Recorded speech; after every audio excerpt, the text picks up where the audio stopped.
Kayak waktu filter background.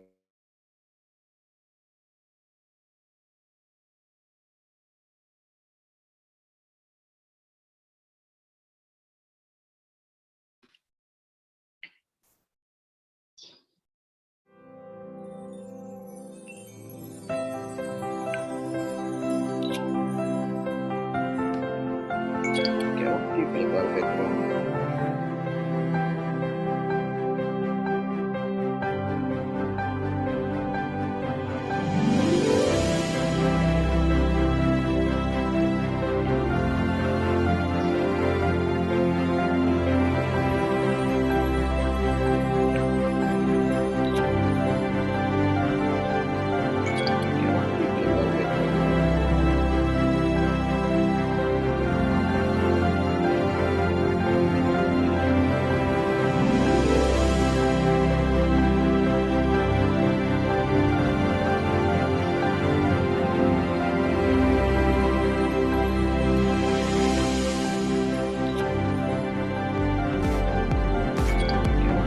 Welcome to Undiksa, the largest state university in North Bali. Undiksa has developed for a long time ago. It was started in 1951. B1 course for Indonesian language was established to create Indonesian language teacher candidates. It developed to become FKIP Udayana University in 1962.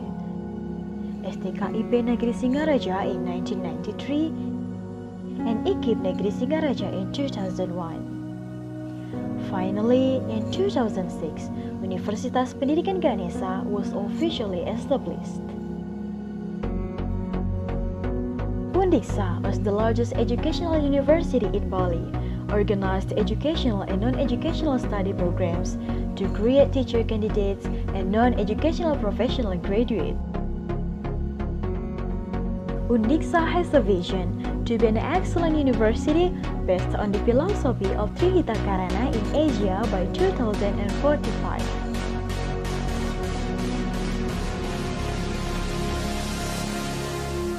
Located in Singaraja City, North Bali, Indonesia, Undiksa now has 8 faculties and postgraduate programs, with 11 Diploma 3 programs, 37 bachelor programs, 14 master programs, 3 doctoral programs, and 2 professional programs.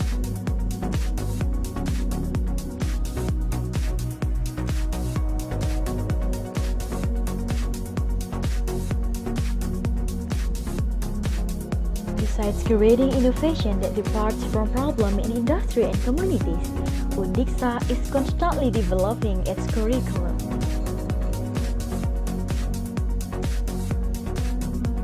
The implementation of the curriculum follows the development of science and technology in the industrial area, which is supported by very adequate supporting facilities and infrastructure. We provide comfortable lecturing halls, open areas and gardens,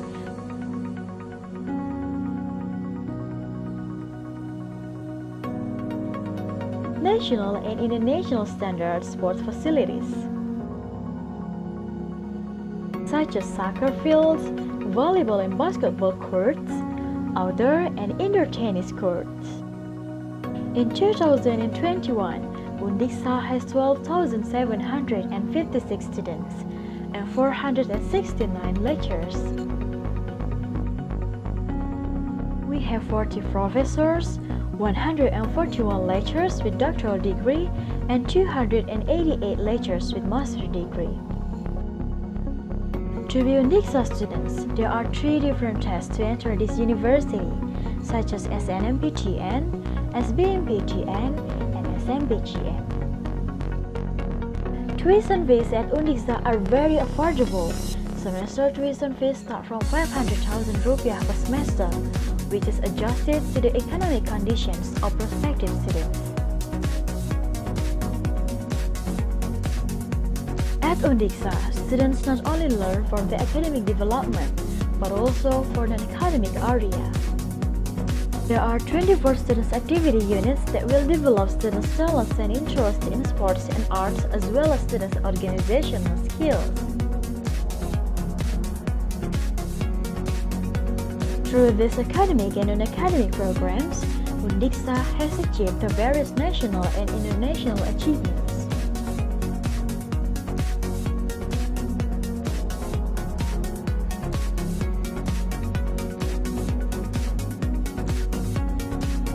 The living cost in Singaraja city is very cheap. With a cost of 750,000 rupiah, students can meet their daily needs for a month. Rental houses are also easy to find around campus with varying annual rents. The nature of Buleleng Regency, which is Negara Gunung, makes Buleleng has many beautiful and easy-to-reach natural tourism destinations, such as beaches, waterfalls, and botanical gardens, so that students are not difficult to find a refreshing place. So, let's study at Undiksa for a better future. Education is the best escalator for social change.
Good morning. Assalamualaikum, Prof. Ahmad. Selamat pagi, Bu Dewi Padmo. Ya, selamat pagi. I just want to make sure whether my backdrop is good or not. Yes, good. It's okay? Yes, okay. Yeah, okay, thank you. Hi, good morning.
Good morning, ladies and gentlemen.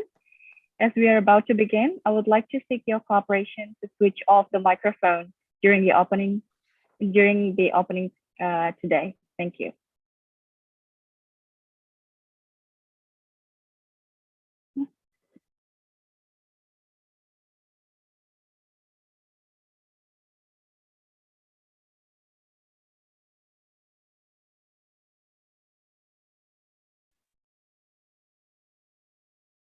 Ladies and gentlemen, we are delighted to welcome you again to the second day of the 4th International Conference on Innovative Research Across Discipline 2021.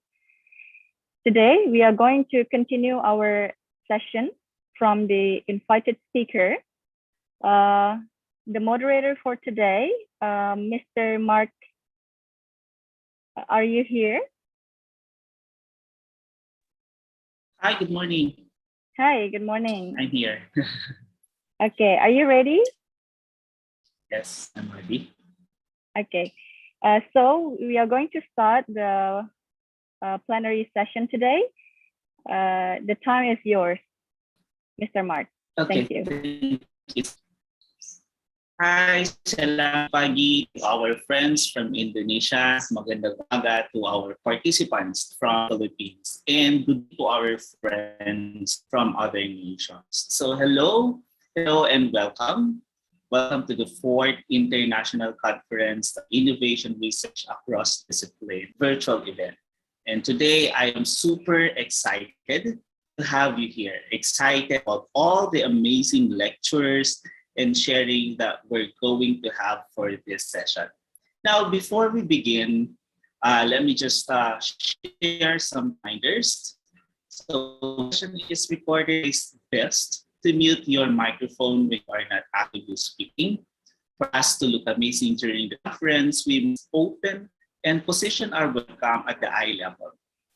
And finally, a major part of virtual events etiquette is making sure you are listening and understanding to the speaker and avoid distracting yourself. Joining us today is a superwoman and amazing research enthusiast. And when I say amazing, I mean it, because she is the currently head of the Institute for Research and Community Services at Universitas Pendidikan Indonesia Open University. She got her Master's of Arts in Education Technology at Concordia University, Montreal, Canada.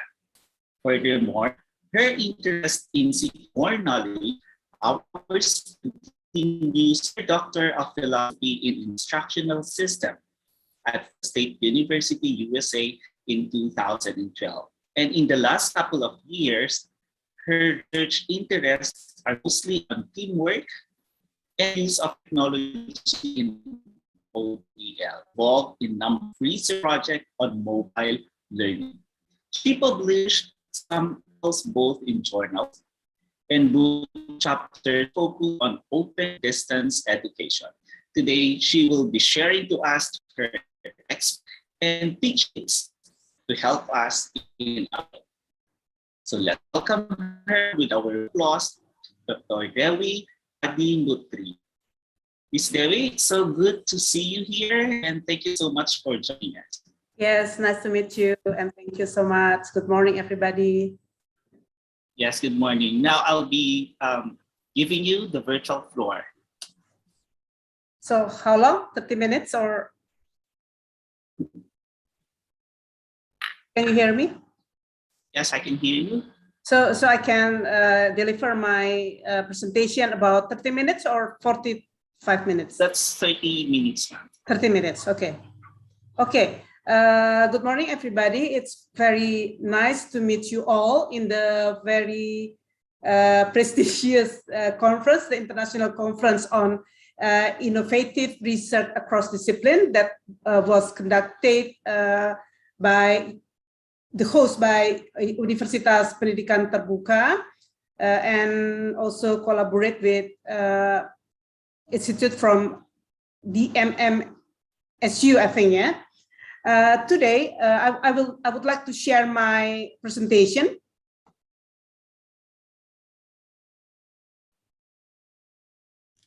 Okay, you can see my presentation. Yes, you can see it.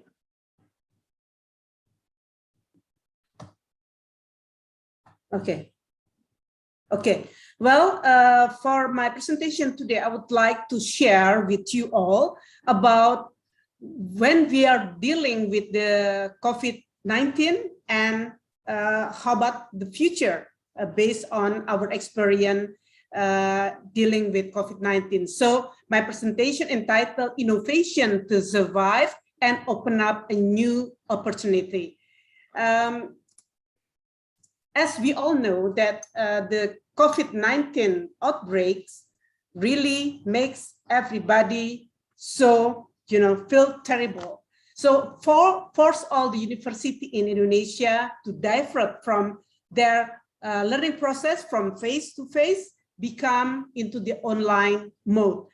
But the problem is most of our university only have a limited resources, and we have to prepare the online learning process in a very short time. So most of the university using approach, method, mechanism of learning process during COVID-19 are extremely varied within university. Based on the situation, me and my friend conduct a survey about how the university in Indonesia dealing with the situation from 2020.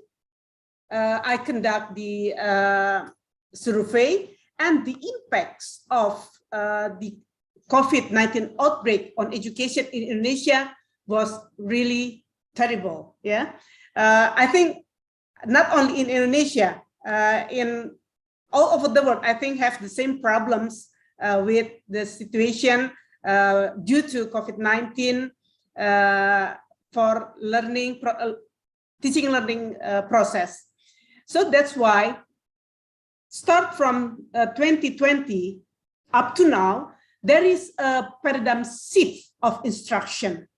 So most of the university have to moving forward of the instruction from the class, from the face-to-face tutorial into the virtual class for all level of schooling, not only for university, but my study with my friends, it's dealing only with higher education, so university. So because of the paradigm shift of instruction, there is also a new demand for the online tools, the synchronous tools, and also the asynchronous learning platform. So the new demand for the synchronous tools, like today, for example, we already get used to using the Zoom. So most of the students, lecturer already familiar with Zoom, and also some university using Teams or Google Hangout or YouTube channel, Adopt, and FaceTime. And also, beside the new demand for the synchronous tools, they also, or we also, not they, we also need some kind of asynchronous learning platform that we call it learning management system. And also, there are many of the learning management system that used by universities, such as they can use Moodle, they can use D2L at Moodle, Blackboard, Canvas, and other create LMS from that institution. But mostly the university using the open source learning management system like Moodle. It's free, so everybody mostly use that. If you are using Blackboard, you have to pay a lot of money. Yeah? And then also the situation of the COVID-19 create a learning materials and credit earning from different institutions. For example, like digital learning materials that we can say like MOOCs, massive open online courses, or OER, open educational resources, are provided by many university like MIT. They provide the open courseware. OKOU, they also provide the open learn, and also Universitas Terbuka provide the what we call it SWAKA UT, the abbreviation of bahan belajar terbuka begitu ya in Indonesia. So it's open educational resource. But most of the university that have learning materials that ready to be used, mostly university that running with the decent education, because like Universitas Terbuka is a decent education, so that's why we are not having a very shock because of the situation, because we already have learning material to be delivered online. So the situation is like this, but it's different with the face-to-face university. They are not used with the distant education, so they are having a problem during the COVID-19.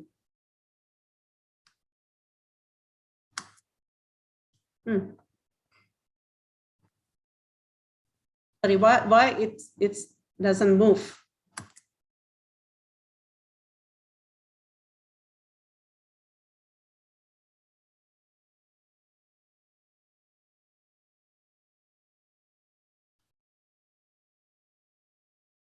I'm afraid the internet connection is not okay. Okay, sorry. So based on the data that I got from my research, this, for example, I will not explain all of my the finding from my research, but only a main thing that we can discuss here. For example, like communication methods. About 19% of university use the asynchronous, and 33% of university using the synchronous, because it's easier. If the asynchronous, they have to prepare the learning material, but if synchronous, they just, like a talking head like this, so it's easier. But they also university using the combination between asynchronous and synchronous, about 44%, and others about 2%. They mention other things, and also my research data mentioned about if they are using the synchronous communication method for teaching and learning, how about the frequency?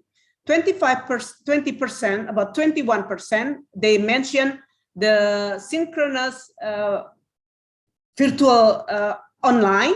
It's about 4 times.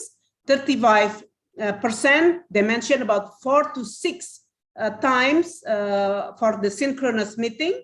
And then 35.9 respondent mentioned they do the synchronous online meeting like this about 8 to 12 times. And how about the platform that they are using for the synchronous learning? So mostly they are using Zoom meeting, about 60%, and Microsoft Teams about 45-something%, WebEx about 5%, Google Meet about, it's quite good, 25%, and Skype only about 5%. So this is the online communication methods. And next, how about the learning material that they are using during the COVID-19 outbreaks? The learning materials that they deliver during the COVID-19, mostly they are using handout. So 46% mentioned that the learning materials hand out to the students using handout, and 39% using textbook, 16% using book chapter. This one, most of the lecture using PowerPoints, about 81%. It is not so surprising because PowerPoint is very easy we can easily prepare. So that's why about 81% of the learning materials delivered to students by the lecture, it's about 81%. And video is about 50%. Some mentioned that video they can make, just using the smartphone, they can taping themselves to deliver their materials. using the video, or they can use also from YouTube. They can download and give the link to the students to learn about the subject. And about 46% using the open educational resources. And how about the student access to the learning materials? 55% of the institution mentioned that their student access to the learning materials using the LMS, 50%, 55%. And about 37.9% using the institution website. So they put in their website, and then the student download the learning material from that. And about 36% using email, 64% using WhatsApp. It is also not surprising because WhatsApp is very easy. Mostly the students have, WhatsApp communication. So the lecturer put their learning material through WhatsApp, and then the student can download it.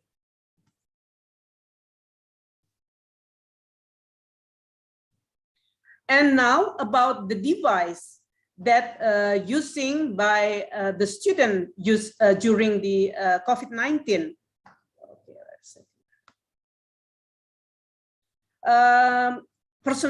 The student mostly use the personal computer, and also the lecturer is about 35, and then using laptop about 90%, using tablet about 30%, smartphone is also higher, about 80% using a smartphone.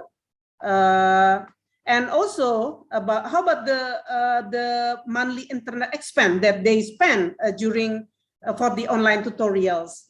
Mostly they spend their money for the internet about 59%, in average between 100,000 rupiah to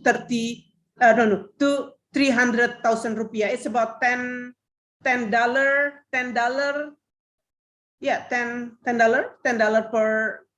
to $20 per month for their expense for the internet connection. Yeah, this one, after we got the fact of the situation of the learning process during the COVID-19, now I would like to, share.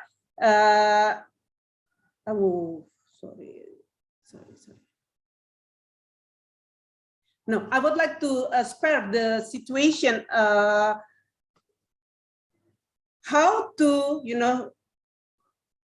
prepare the online learning, virtual learning environment for the institution that quote unquote, I call it emergency remote teaching versus the online learning. So most of the face-to-face university in the situation of emergency remote teaching. It's different with like our university, my university is Universitas Terbuka. We already deliver online learning. So if we compare between the face-to-face university, the conventional university compared to the distance education, emergency remote teaching versus online. So we understood that the situation for the conventional university, they only have a short period of time to prepare the online learning properly. And also they have very limited support to design, to plan the online learning. And also from at the beginning of the COVID-19, not all lecturers are comfortable with online teaching learning system. And the last one, it's they don't have, like a rule for the quality in preparing the online learning. Compared to the institution that already running with the distance education, they have a planning, they implement and they control the virtual learning environment, whether it's synchronous or asynchronous. So the learning is prepared and designed with quality guidelines. And materials are developed involving content, IT expert and instructional designers. And also learning support system is set up in advance for the student access, and also the quality assurance system is involved in the system. So it is quite, contradictory between the emergency remote teaching and the online learning. That's the situation. But now I think most of the university already familiar with the online learning system. Now I would like to share with you, because my university, Universitas Terbuka, is a distance education learning system. I just want to make a comparison. What we are doing here. We start to have a trial using the synchronous online tutorial like this. Start from the 2011. Only one class, but then we thought that, oh, maybe for the student it's not easy to use the synchronous tutorial. At that time, we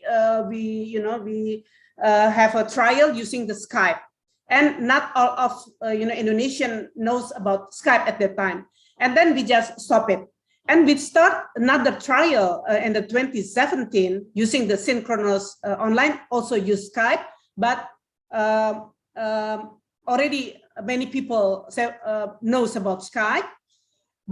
And then we start in a small scale for using the synchronous online tutorial for 28 classes, only for the Universitas Terbuka student that live abroad, with assumption that the internet connection, they will not have a problem with internet connection.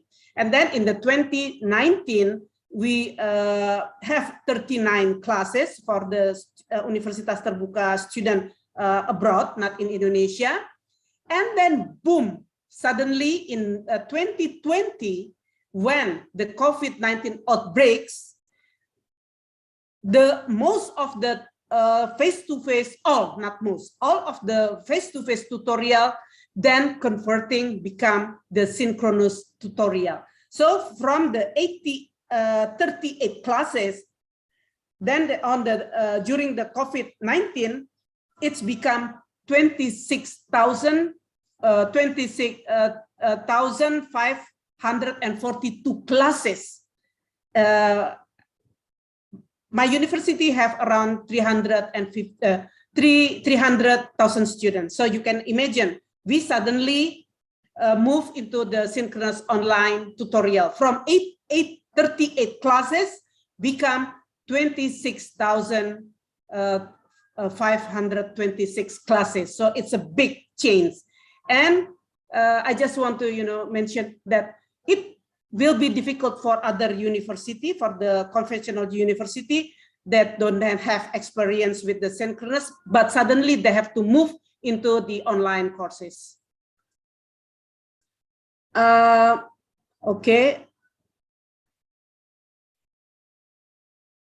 Now, in the new era, our survey also tried to get information whether how they use the online learning in the new era. Are they going to use online learning method for their teaching learning classroom?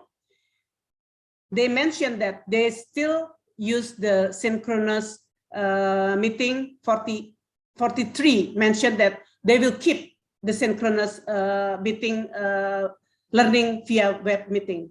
And they also mentioned about they are still going to use the LMS, learning management system, about 30, and combination of the face-to-face and online learning, or hybrid blended learning, about 48, and combination of online learning, combination between synchronous and asynchronous online, it's about 22%.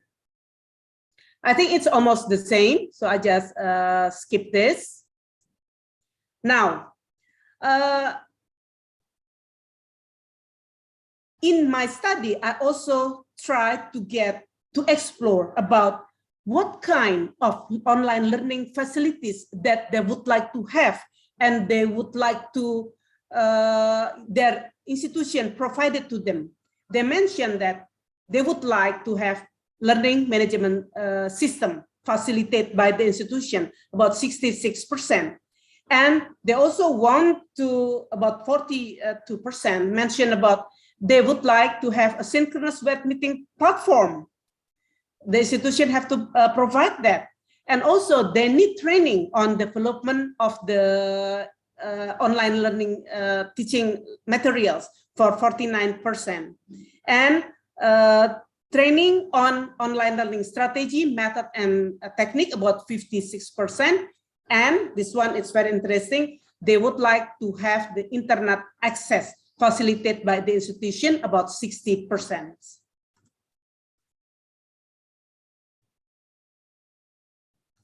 Yeah, and how about, do they need to design their online learning? They mentioned that they will create their own online learning, because we already have, around 1 year, 1 year experience using the online courses. So 57 respondents mentioned they would like to create their own learning materials.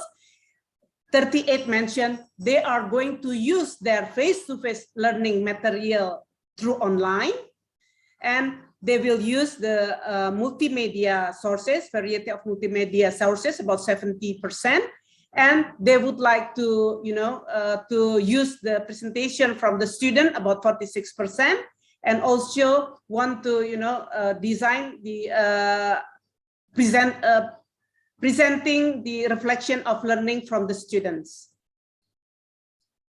Now, because I'm from the Universitas Terbuka, who deal with the online learning, so we experience with designing the online learning. So I would like to share with you how to design an effective and efficient online learning. So it's some kind of like a tip, yeah.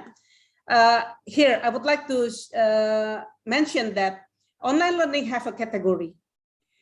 You can say you delivered online learning if 80% of learning material is delivered to online. So you can claim that's the online learning. If you only delivered 1 to 29 of material delivered online, we call it web facilitate. And if 30 to 79% of learning material delivered online, then we call it blended learning. So I think you will understand this. And also, Kohler and Mishra propose their theory about the technological pedagogical content knowledge. They mention that in creating the content learning, we should care about the content, the C, and then the pedagogical, the P, and the T, technological. So if using the online learning, we have to consider the content, the pedagogical, and also the technical. So that's proposed by Kohler and Mishra. And this is also a tips that it's good to know for the online learning design. So if your learning outcome require interaction using the online learning, then synchronization can be specified, yeah.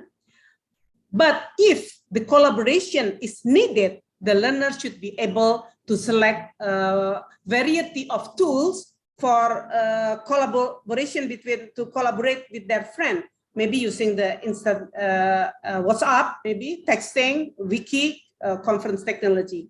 But if the interaction in a real world environment is important, then web conferencing tool should be available for discussion. And this is a very basic for the online learning design.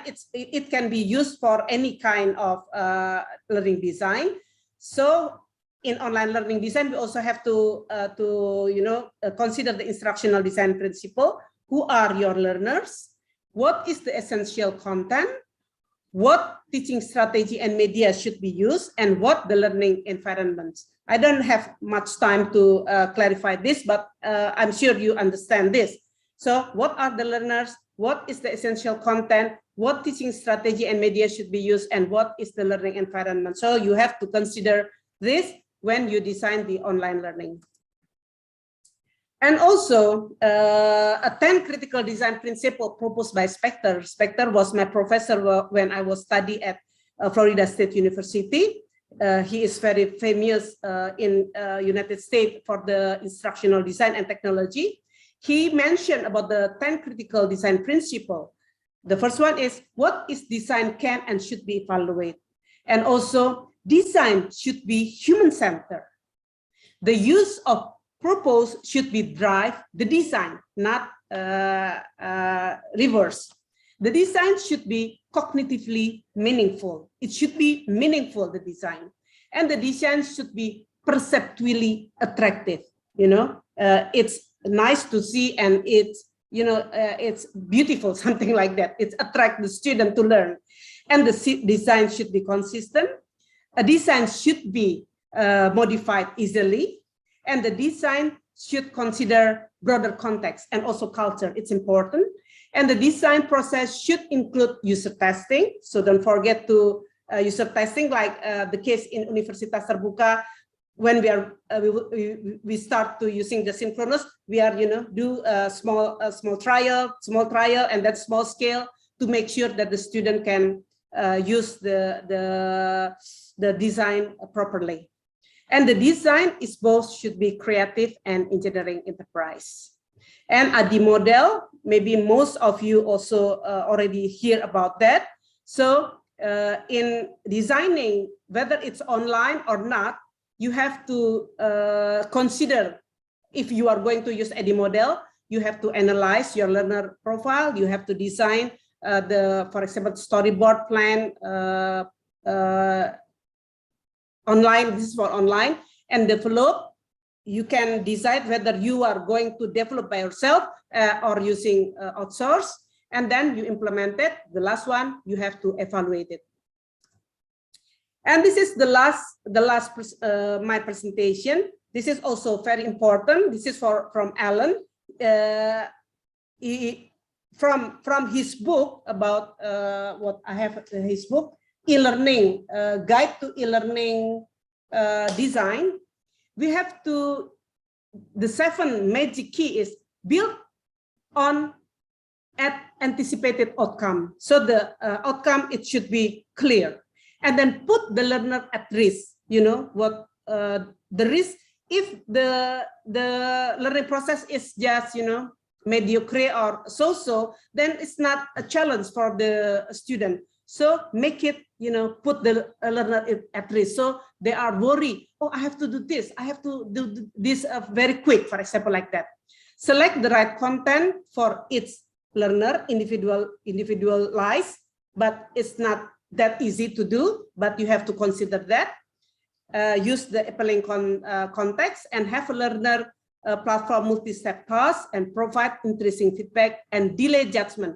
I want to highlight this, delay judgment. So don't make a judgment on whatever the student do right away. Just let the student evaluate the work by themselves, and then after that we make the lecturer make a judgment. I think that's all my presentation. I would like to conclude my presentation with the word from Steve Jobs that innovation is the ability to see change as an opportunity, not a threat. So I hope the COVID-19 outbreak not only make us suffer, but that's an opportunity behind that. Thank you so much. Thank you so much, Ms. Adbu, for that very interesting topic that you have shared to us, because definitely the present of COVID-19 pandemic has brought extraordinary challenges and has affected basically the educational sectors all over the world. And with that one, maybe we could entertain 1 to 2 questions to our speaker. Do you have any question?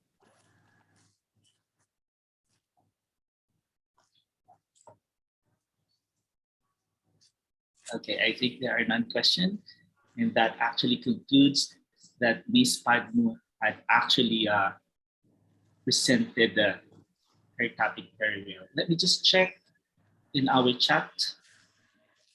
All right, we have a question here. Okay, so what did you learn from this pandemic situation to improve the quality of the used to be online learning of your institution, especially with regard to TPAC? Okay, that's a question from our chat box. From the Nyoman Adi. Nyoman Adi. Okay, thank you, Nyoman Adi Putra, for the question. Yes, I think the situation of the pandemic COVID-19, it's not affect to my university directly. I mean, because our university already use the online learning. So we already use the TPCK. So in designing our online learning, we already thought about the technological, pedagogical, and content knowledge. So we already do that. But for the university that, they used to use the face-to-face tutorial, it may be a challenge. How we select the content that properly able to deliver online, and what kind of technology that they are going to use. For example, are we going to use Zoom for the synchronous, or are we going to use Teams? And how much money we have to pay for that? So that's kind of the the consideration that should be taught by the institution when they are want to use the online learning. So that the technology, what kind of technology? Of course, we would like to use the cheapest one. Yeah. Maybe Google Meet, some can use free, yeah, maybe not many. If we are going to use Blackboard, for example, Blackboard is very expensive. So it's not affordable for our institution, for example. So the technology, we have to consider about the cost as well. And the content, what kind of the content that can be delivered using online. Not all of the content can be used like online. Maybe you can use a text-based, for example. That's the main consideration of the TPCK. I hope I can answer your question. Thank you so much. Thank you so much also for that very complete answer. We have another question here, and this is from Ayu Mahayuti.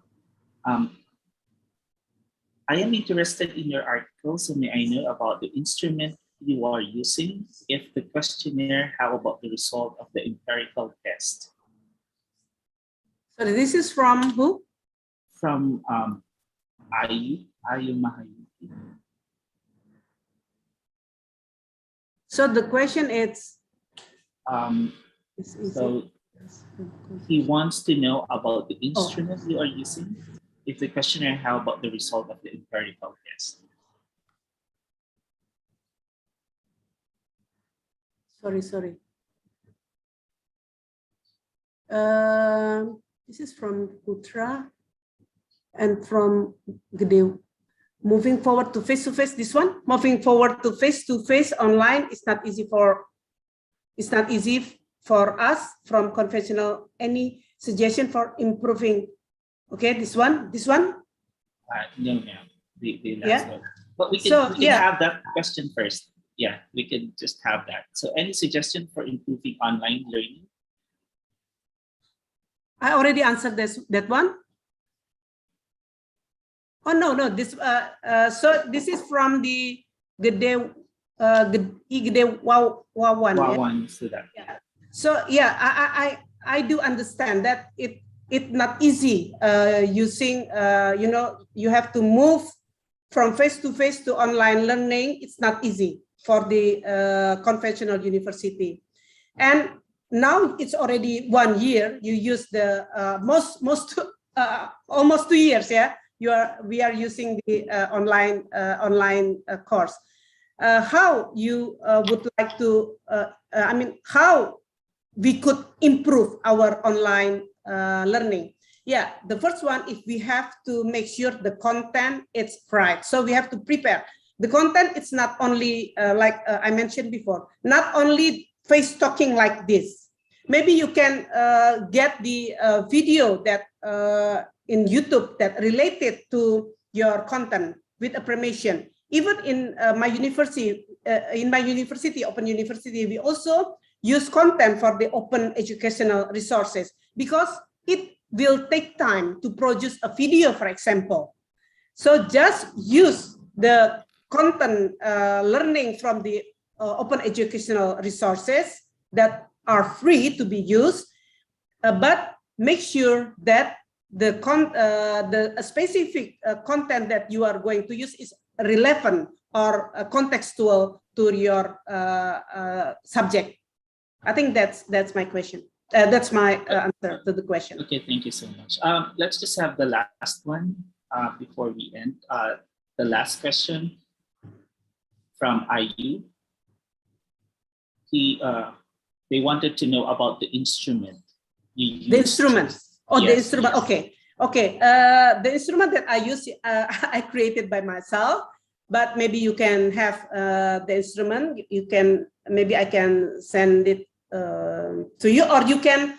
I can send you my book chapter. Maybe from Pak Rudi, I will send my book chapter, and then you can share to the audience. Okay, thank you so much. So I'm so sorry we cannot entertain any more other questions. But if you are very much interested to know more about the work of Ms. Padu, I think she will be providing us some of her contact details so that you can have a direct contact regarding her research. So anyway, thank you so much again for being here, Ms. Padu. And we would like to give you a token of appreciation. So may we have the certificate be flashed on our screen? Sorry.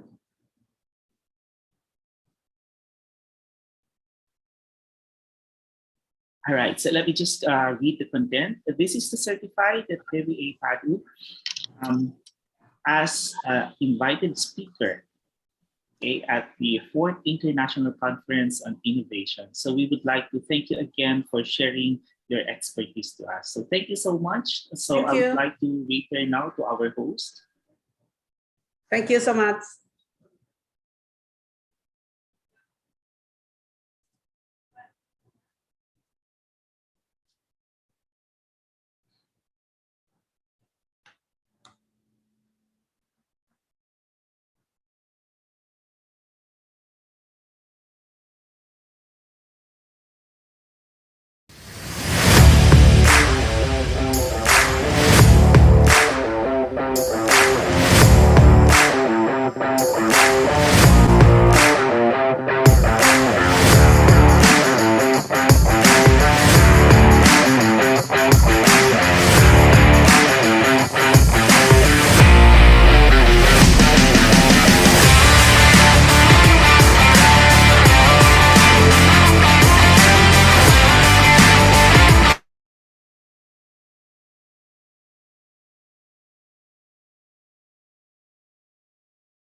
All right. Thank you, Good Mr. morning. Leda. Oh.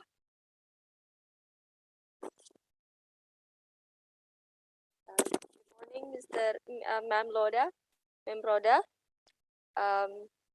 Before we start the second plenary session, allow me to introduce the moderator and also the speaker for today.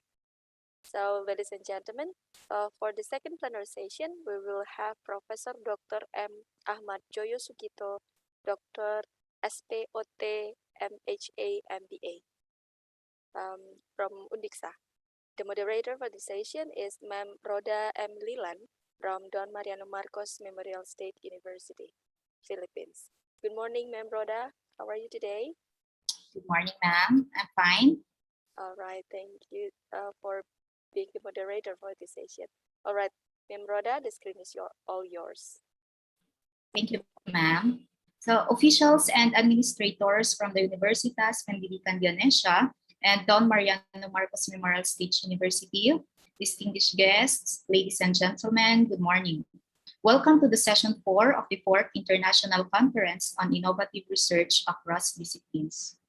Our plenary speaker for this session is Professor Dr. M. Ahmad Dondosito. May we know if Professor is already in this room? Hello, Professor. Good morning. Good morning. Hi. Magandang umaga po. Magandang umaga, Professor. So let me do the honor to introduce you to our participants. So our speaker is the current Dean of Faculty of Medicine, Ganesha University of Education, and a Professor of Orthopedic Surgery at the Islamic University of Bandung. He graduated from Faculty of Medicine, University of Indonesia as medical doctor in 1966, orthopedic surgeon in 1975, and doctorate degree in medical science in 1999. He also got Master of Hospital Administration from the University of the Philippines in 1984 and Master of Business Administration, Maastricht Institute of Management in 1992. Previous government assignment includes Director of SIPTU Mangunkusumo Hospital and Director General of Medical Care MOH Republic Indonesia. Also, remarkable previous professional assignment include as President of the Indonesian Surgeons Association and President of the Indonesian Medical Association. Currently, he is the Chairman of the Advisory Board of the Indonesian Surgical Hospital Association. Let us all welcome our speaker, Professor Dr. M. Ahmad. The fertile floor is yours. Thank you, Ma'am Rhoda. I would like to share the screen first, please. All right, sir. Can you see the? Can you see it? Not yet. Not yet, sir. So wait a moment.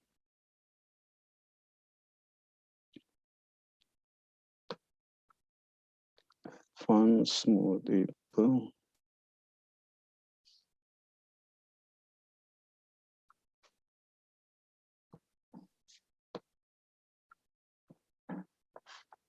Can you see now?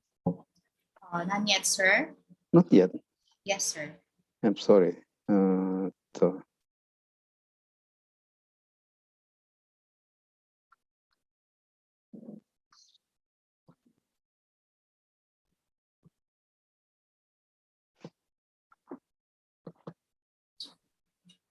Can you see now? Yes, sir. Thank Can see you. your screen, sir. Thank you very much. Selamat pagi. Om Swastiastu. Selamat pagi. Good morning. Magandang umaga po. Mabuhay. I would like to share with you about what we experience, very short time experience in applying the philosophy of Trihita Karana in our medical education. This is the content of my presentation. First of all, I would like to share with you about the medical faculty of the Ganesha University of Education. It is founded in 2018. It's just 3 years by the decree of the Ministry of Higher Education. And we start the first semester September 2018. Sorry, there's a typewriter with 50 students and 18 faculty, especially in the biomedical and preclinical course. The laboratory practices, including the clinical scale laboratory, also we run for the student. The course consists of 8 semesters and clinical attachment of 8 semesters. And we work together with one main teaching hospital and 2 satellite hospitals and 1 affiliated mental hospital, and 3 primary care community. And because our university, our Faculty of Medicine is just established, so the monitoring and evaluation by the General Medical Council of Indonesia is to be implemented at the 3rd, 5th, and the 8th semester to see whether we can continue the course or not. Also, we have to be controlled by the external quality control. This is the Independent Accreditation Institution of Higher Education and Health. And this institution actually has been accredited by the International Accreditation Body. And so parallel to the educational process, we try to recruit faculty. And up to now, currently we have 80 faculty members and also several educational administrative staff. By this year, starting from this year, a central integrated laboratory in biomedical and administrative building was built and will be finished by November and will be on function starting from this December 2021. Currently, the student body was 206, and starting from 2021, the midwifery vocational training course also been merged to the Faculty of Medicine, and this midwifery vocational training course has 248 students with 18 faculty members. This is the integrated biomedical laboratory building with also the administrative building of the Faculty of Medicine. It will be functioning the next December. First of all, secondly, I would like to share with you about our vision, the vision of the Medical Faculty of Ganesha University of Education. Our vision is to become an internationally reputable medical and health education institution that produces competent graduates with tourism science related health and medical education and services and research, and which is also based on living in harmony wisdom, the philosophy of Trihita Karana. So I will explain a little bit more then about the Trihita Karana. And what does it mean with the tourism science related health and medical science? This is actually the blending of between tourism science and health medical science. There is medical tourism, there is travel medicine, and a little bit about the global health, to study about the characteristic and the epidemiology and the health system and health financing system of the country where the tourists mainly come to Bali. Because as you know, Bali is a tourist area, the famous tourist area of Indonesia. So first of all, I would like to share a little bit about what we call the Trihita Karana. Trihita Karana is the concept of philosophy which we use also as the basic philosophy of our medical education. Trihita Karana is one of the value of the Balinese people. Trihita Karana is suitable as a basis for developing the concept of holistic education, balanced and harmonious.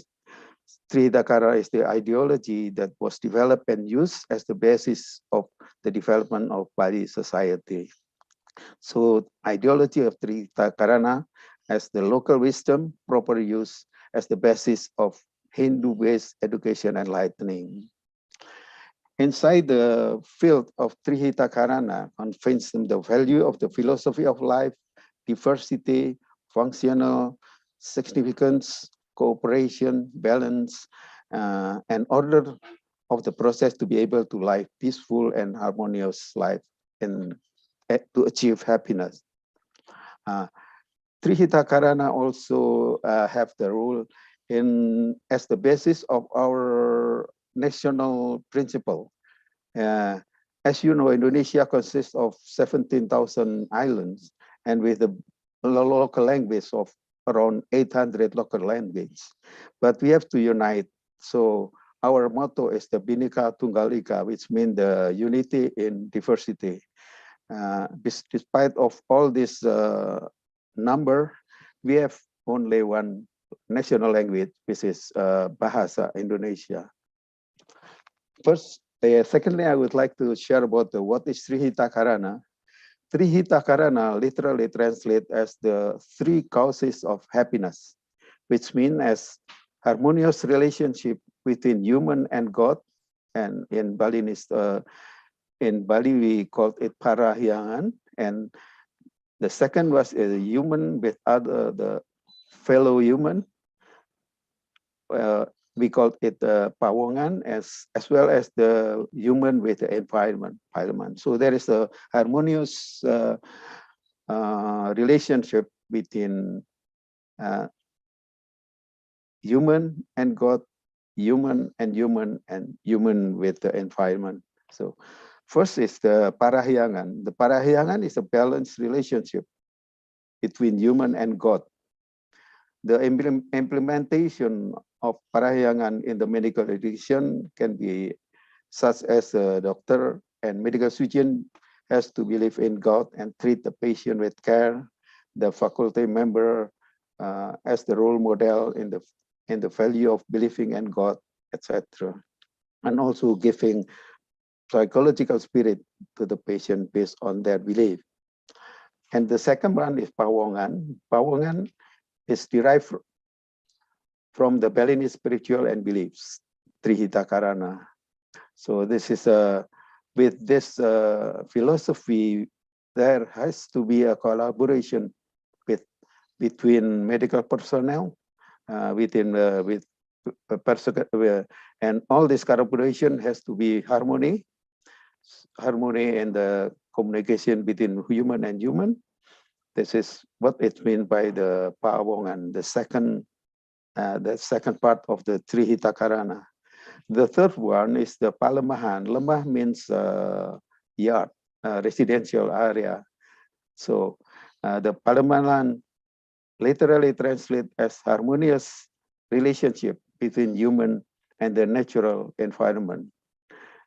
And in medical education, the example of this is the Indonesia developed the patient safety concept of medical waste management program based on the Trihita Karana concept. Let me then what the medical aspect of our Faculty of Medicine. Based on the vision and mission, which is mainly the travel, medicine, health, wellness, and tourism, based on the Trihita Karana, we have to develop our content of the curriculum, teaching and learning method, as well as the character building assessment based on the so-called the Trihita Karana. So, and with for that purpose, we set our mission, which is in the three aspects of the higher university, that is the education and teaching, research, and community services. These three pillars, we call that the three dharma of the higher education, which has to be implemented in all higher education institution in Indonesia. So in the medical education learning process, we use the concept map.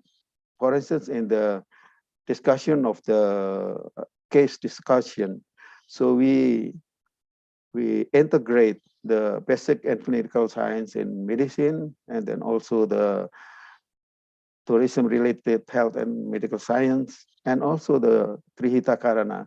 So in every cases, in discussion about the cases and in the communication between doctor and patient, we have to use the holistic approach.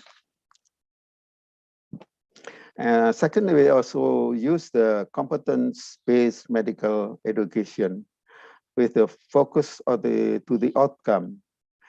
That is, what can our trainees do rather than what the trainees complete to the trainees complete the curriculum.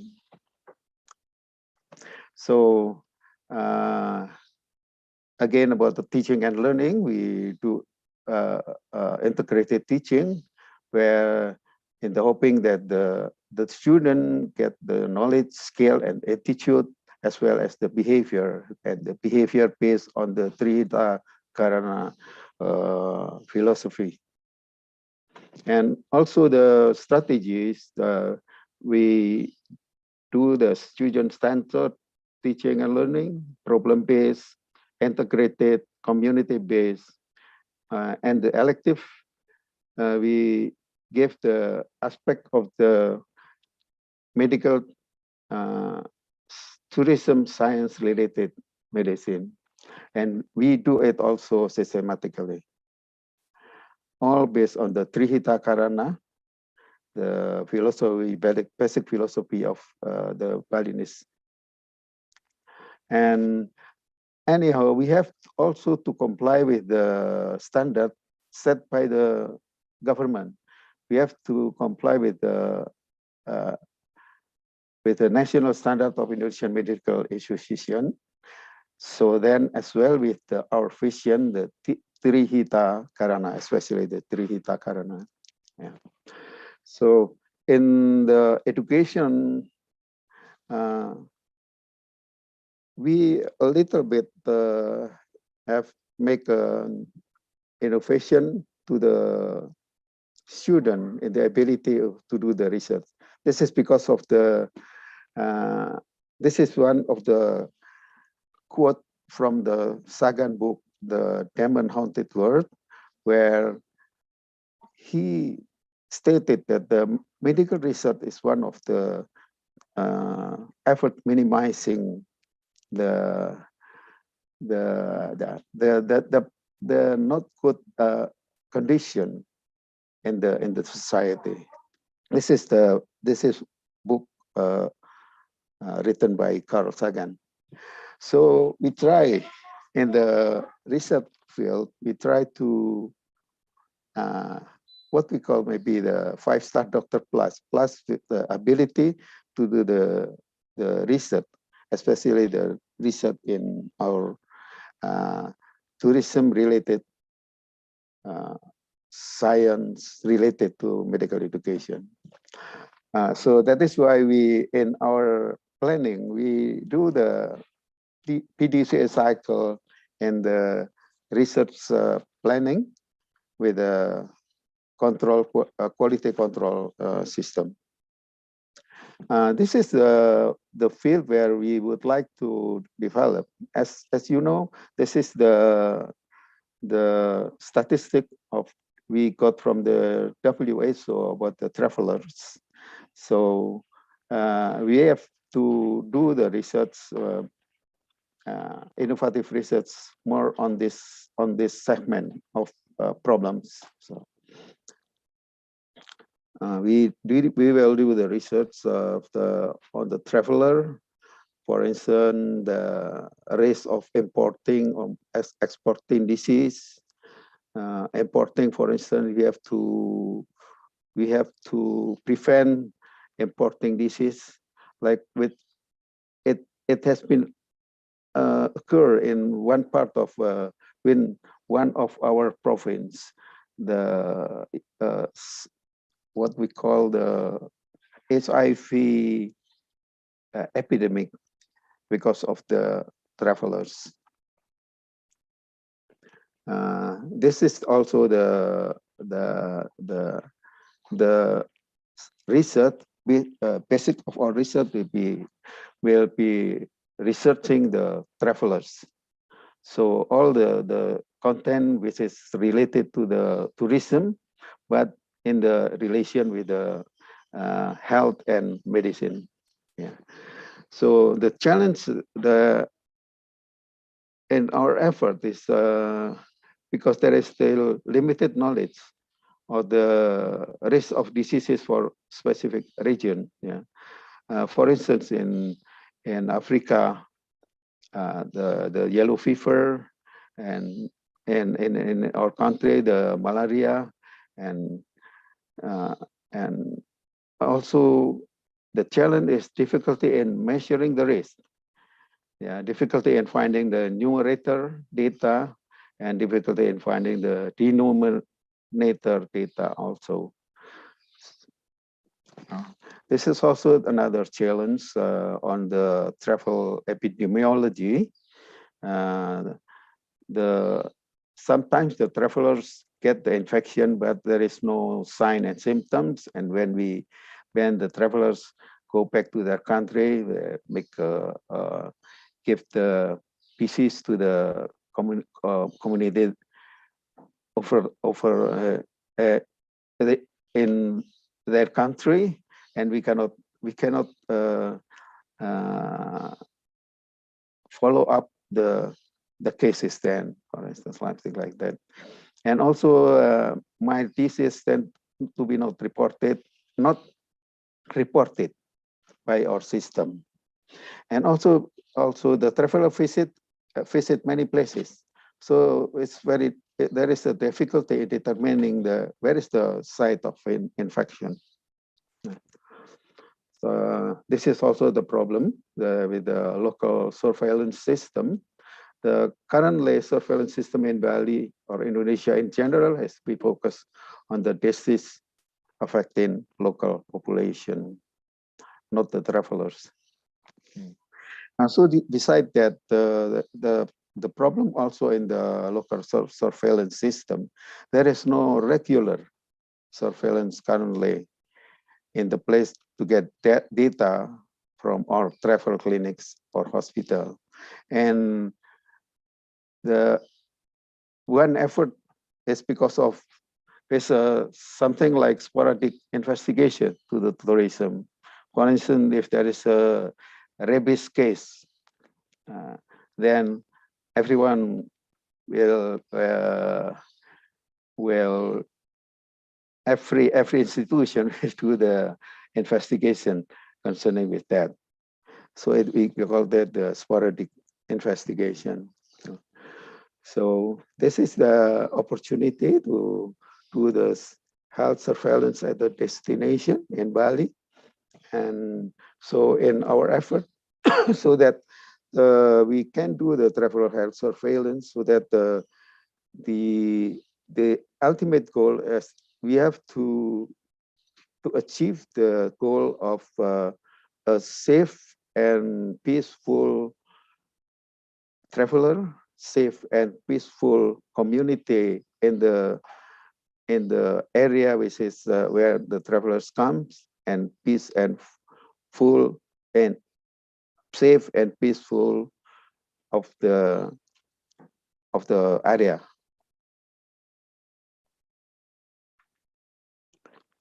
This is our mapping tourism spot with the healthcare facility. So with that facility, we can do the several research concerning with the tourism and the tourist, the traveler. And also we identify the several risk analysis in the tourism area. I would like also to inform that in Bali there are 3 medical faculty. The Medical Faculty of Ganesha University, University of Education, the Medical Faculty of Udayana University. These 2 is the government-owned university. And the third one is the Medical Faculty of Barmadewa University. These 2 is situated in south part of Bali and Denpasar, and our university is the north part of Denpasar. And we have a cooperation, and we call that our cooperation as Trio Bali. Because of these 3 Faculty of Medicine have the same passion to make a better health condition, safe and healthy travelers in Bali. Bali as the tourist tourist area. And also there is a declaration to enhance the what we call the medical tourism, wellness tourism, etc. in Bali. So we hope that the three universities can support this activity to enhance the betterment of the condition of the tourism in Bali. So this is the So this is our effort in to make the betterment of our curriculum. That is based on the Trihita Karana. So we will develop the health and wellness tourism, and also especially because our supposed to be expertise is in the traditional Balinese healing. So we try to scientificate all these traditional things with our medical background. So as the conclusion, the use of we use the concept map in the medical education expanding. So linking the basic and the clinical science, and also integrated with the Trihita Karana. Thank you for all your attention. Maraming salamat po. Thank you very much. Maraming salamat. Thank you for the informative and interesting talk, Professor. We appreciate how you present the Medical Faculty Ganesha University of Education's area of excellence, the Trihita Karana, and the blooming sector in Bali, which is the health and wellness tourism. So ladies and gentlemen, we come to the question and answer part. If you have questions in mind, you can type it in our chat box and I will read it for our speaker. Or you can use the raise a hand reaction to personally ask your question to Professor Dilsobi. So Professor, we thank you for accepting the invitation for this talk. So while waiting for the participants to type in their questions,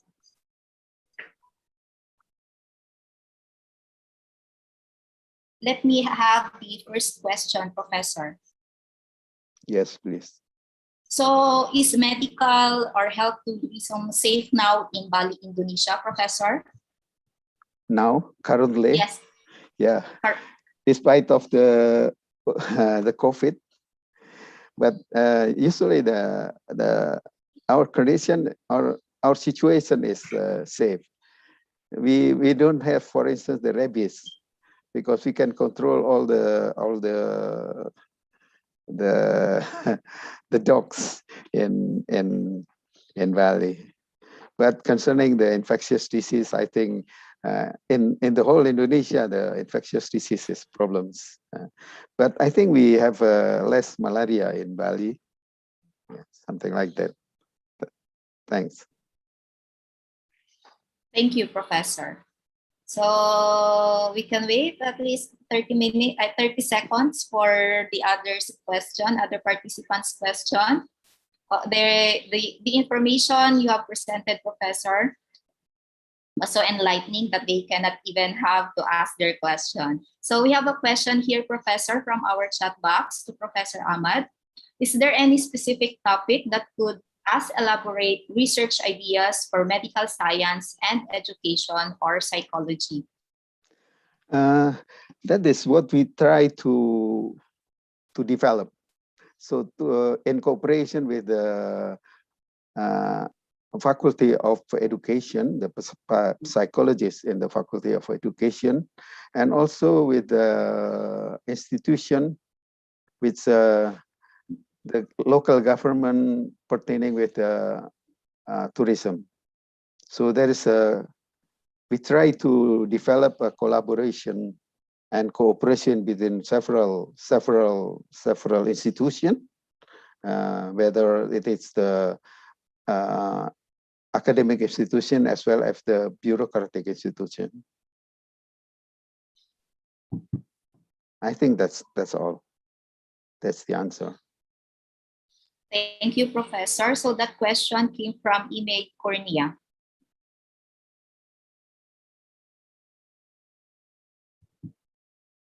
So if there are none,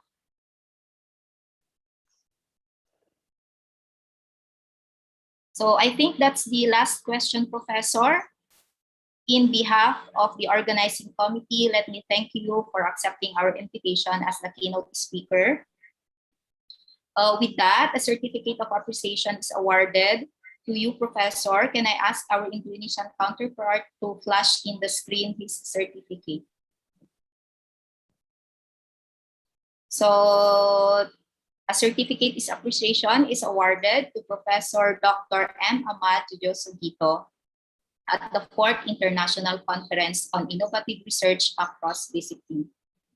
Thank you, Professor. So before we end this session, may I request everyone to turn on their camera for a photo opportunity. Please maintain your smile for a bit longer while the IT team is capturing our sweetest smiles. So our friend from the Indonesia, please do the honor of screen capturing our picture. So a little bit more. In 3, 2, 1, thank you. So thank you so much. This is Rada Ambilan, your session for moderator. Back to you, our host. Thank you so much, Ma'am Rhoda, for quite a session just now. The presentation was outstanding. Thank you very much for our invited speakers today, who already shared such interesting topic and broaden our knowledge for today. Thank you very much. Maraming salamat po. Salamat. All right, ladies and gentlemen, before we move to the parallel session for today, we are going to have a break for around 10 minutes. Thank you.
DIMSU at a glance. Don Mariano Marcos Memorial State University, or DIMSU, is the lone state university in La Union. DIMSU was created through Presidential Decree 1778 on January 15, 1981 by former President Ferdinand E. Marcos. Founded on the philosophy total human development with appropriate competencies, DIMSU was born out of the merging of 5 former schools of La Union, namely Don Mariano Marcos Memorial State College at Bacnotan, La Union, La Union School of Arts and Trade at City of San Fernando, La Union, Community College of La Union at City of San Fernando, La Union, Southern Ilocos Polytechnic State College at Agoo, La Union, and Sapilang Elementary School at Bacnotan, La Union. Evolving through the years, the university has 3 major campuses located in different towns of the province of La Union, namely the North La Union campus in Bacnotan as the main campus and the seat of the central administration, the Mid La Union campus, and the Open University System in San Fernando City and the South La Union campus in Agoo, including the College of Agriculture in Rosario and the College of Fisheries in Santo Tomas. DIMSU also houses 2 national centers, the National Apiculture Research, Training and Development Institute or NARTD and the Sericulture Research and Development Institute or SRDI, anchored in 7 core values, namely service, productivity, excellence, commitment, innovativeness, advocacy, and leadership. DIMSU envisions to become a globally competitive university and empowered to provide high-quality instruction, research, and extension. Its undiminished goal is to lead in transforming human resources into productive, self-reliant citizens and responsible leaders. Living with its mantra, embracing world-class standards, DIMSU made an effort to achieve ISO certification through the efforts of the committed and hard-working personnel. DIMSU passed ISO 9001-2015 on November 19, 2020. The audit scope is the provision of instruction, research, extension, and support services. Overall, 24 processes were audited. Don Mariano Marcos Memorial State University has 110 academic programs offered in the different operating units or campuses. These programs are broken down into 13 doctorate degrees in philosophy, 31 master's degrees, 58 baccalaureate degrees, and 8 certificate or diploma programs. Out of the 92 accreditable programs, the university boasts of 10 Level 4 re-accredited programs of the Accrediting Agency of Chartered Colleges and Universities of the Philippines. The 10 academic programs are the following: BS in Computer Science, South La Union Campus, BS in Math, BS in Biology,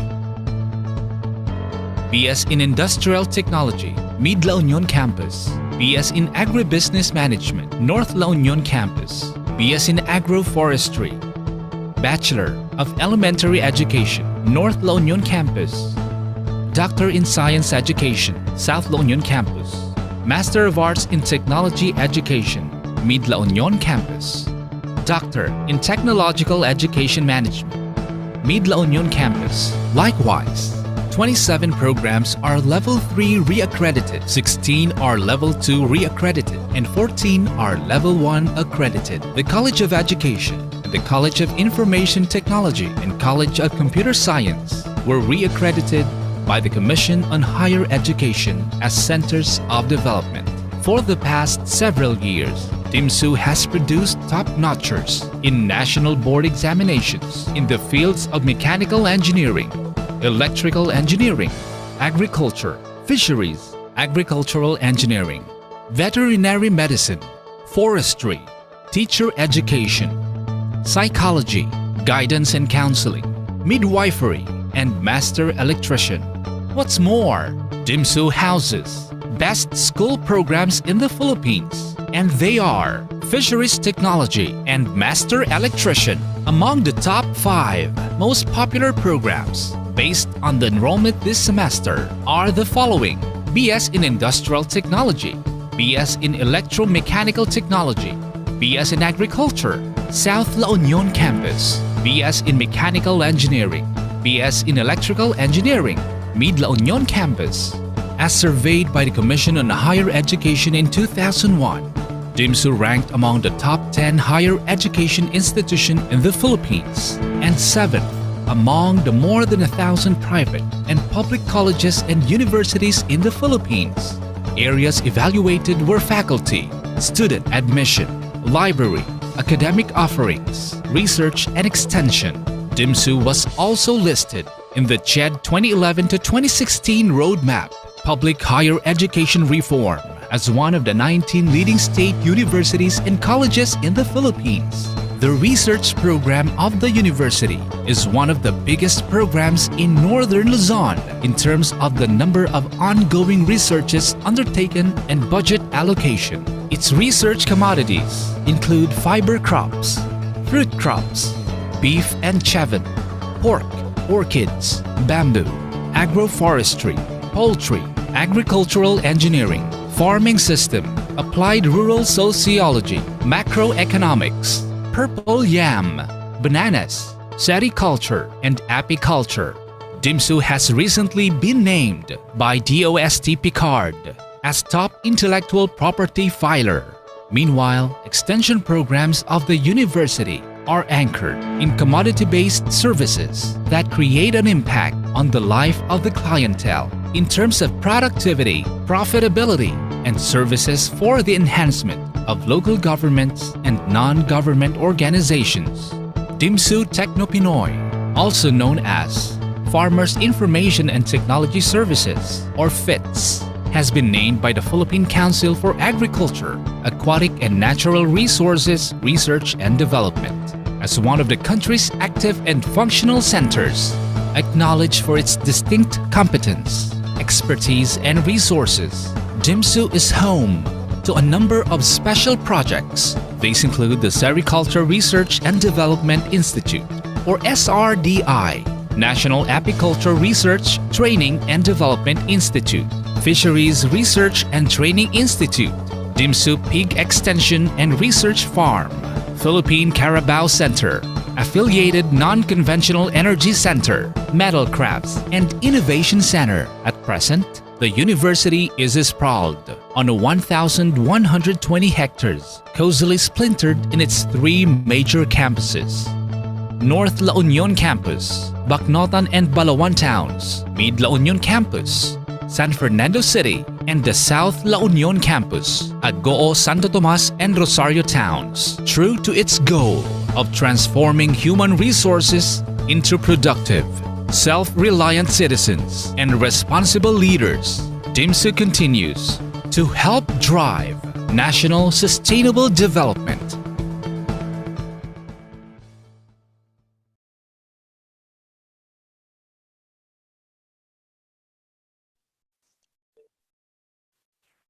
Ladies and gentlemen, we are coming to the parallel session of today. Before entering the breakout room, we are pleased to remind you again to make sure that your Zoom name is in the format breakout room _paper ID _name. Thank you. For entering the parallel session, the operator will invite you to join the breakout room. Please click join to confirm. You will be directed to the assigned parallel room. And for those who are not presenting today, you are also invited to join the breakout room for today's parallel session by clicking one of the breakout rooms available on your screen. The parallel session of today will be followed by the closing ceremony in each of the breakout room. Thank you.